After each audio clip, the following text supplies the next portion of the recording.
So I finally get to see La La Land. Obviously very late to the party, but you can blame UK release dates for that one. Still, I wanted to kind of share my two pennies worth on it. Just because, quite frankly, I loved this film. It was absolutely stunning. From start to finish, I was wowed. They had me from the opening piece of music right through until the end. Damian Chazelle has pretty much done it again. Whiplash was one of my favourite films of that year. You know, he's back with possibly my second favourite film of the year. I just, it's definitely in the top 5, I can tell you that much. Yeah, just stunning. Ryan Gosling again on top form. He's had an amazing year for 2016 with this and The Nice Guys. He brings some of that same kind of comedy here, but he's a much more serious character, a much more intellectual character, shall we say. Yeah, this is a film about dreamers, you know. It's a film about two people who both have their separate dreams. You've got Ryan Gosling's character who wants to open this jazz club, and you've got Emma Stone's character who wants to become an actress. She wants to go to Hollywood and hit the big time kind of thing. And the film is really all about what happens when those dreams start to kind of disappear, and when the characters kind of let them disappear in a way and settle into a different life. Should you give up your dreams in order to live a satisfactory version of them rather than the fulfillment of the one you originally intended, I guess. Yeah, it's a really great film. The production design is absolutely stunning. The music is brilliant. As you can see, I've got the soundtrack up here. Definitely had to buy it. From start to finish, I was just really hooked into the music. The performances by Emma Stone and Ryan Gosling are brilliant. I think Emma Stone deserves to pick up some awards this awards season. And yeah, one of the best films of the year. I would like to just discuss the ending, just because, yeah, it's not Hollywood, put it that way.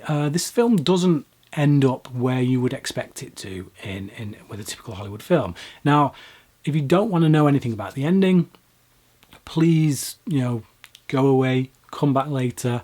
But I would like to talk about it, so it's probably going to be spoilers. There is going to be spoilers. But yeah, we get this ending in which their dreams are still fulfilled, but not together as originally intended. They were going through this journey as a couple. I think they expected to see each other fulfill their dreams together, but they don't. She ends up going away and ends up marrying someone else, having kids with that person, and he does eventually end up opening his jazz club. And we're left with this really, really rather poignant moment as they look at each other and dream about what could have been. They're still dreaming, They fulfilled their dreams. The dreams they had, they fulfilled them. And yet, even now, once those dreams have been fulfilled, they can't help but look at each other and think about what might have been. We see this kind of musical section play out. Obviously, this is a musical. There are many musical sections. This particular one kind of replays many of the moments from the film, but had they gone differently, but resulting in the dreams, the two dreams that these characters had still being fulfilled, just together this time. So yeah, it's quite.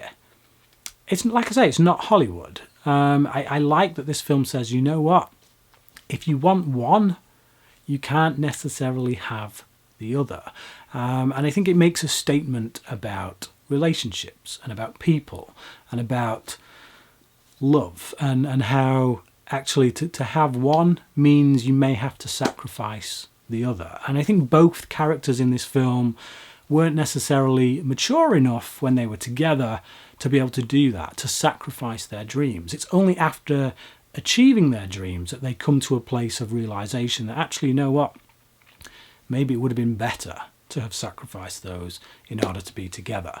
We'll never know. But that's kind of my take on the ending anyway.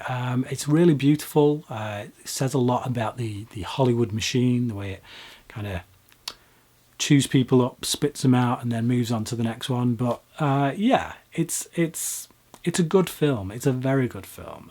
Damian Chazelle, if he can knock a third one out of the park like this, he will instantly go into my top 5 directors. But, you know, 2 films out, both 5 out of 5s, because that's what I'm giving this, a 5 out of 5. Absolutely stunning piece of work. But there you go. That's my take on the film.